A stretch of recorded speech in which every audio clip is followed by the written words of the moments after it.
listeners, welcome to our English news program from Radio Mogadishu, the voice of Somali Republic. Somali President Hassan Sheikh Mohamud had appointed the mayor of Mogadishu.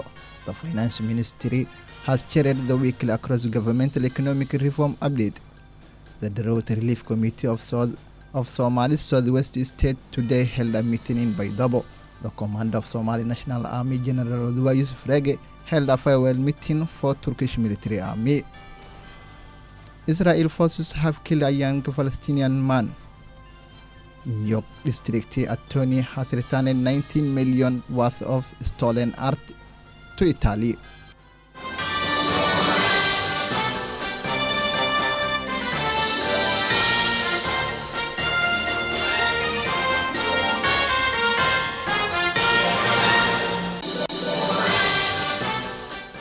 That was the major headline. Now the complete news.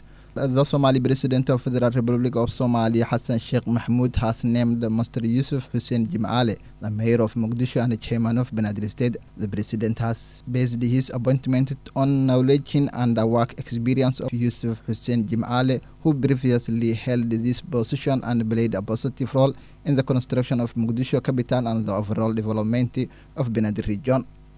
The Finance Ministry, Mr. Ilmi Noor, has today chaired the weekly across governmental economic reform updates meeting with all federal government implementing stakeholders. We are determined to progress by the strengthening our fiscal fundamental, said the ministry. The Drought Relief Committee of Somali Southwest State today held a meeting in Baydabo with senior officials from World Food Programme and UNICEF. They discussed the scale of the drought and the immediate response to mitigate the crisis. The commander of Somali National Army, General Yusuf Rege, held a farewell meeting for the Turkish military affairs officer in Somalia, Colonel Seir Tigli, who has been working in the country for the last 2 years.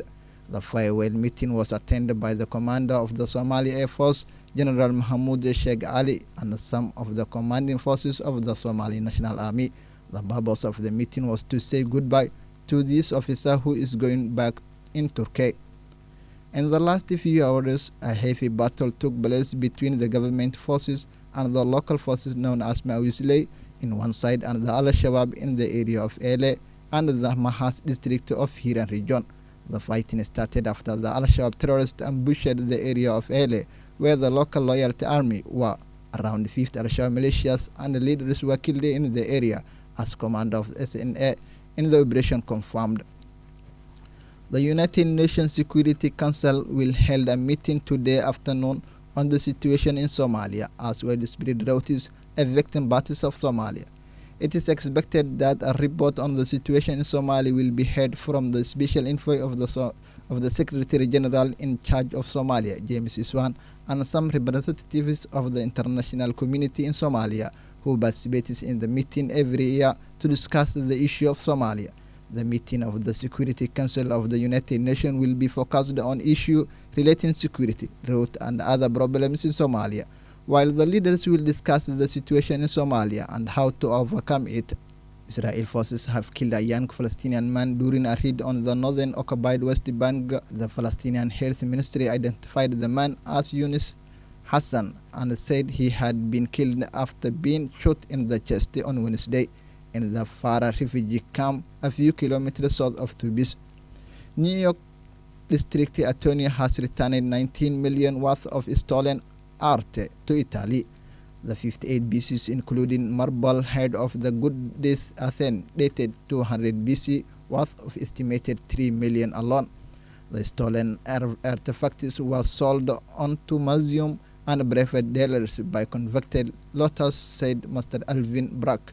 It is the city's latest effort to return plundered goods to their country of origin. 66 million worth have been returned to so far this year. The head of the DA anti-trafficking unit promised there will be many more seizures and many other participants. Dear listeners, that's the end of our point.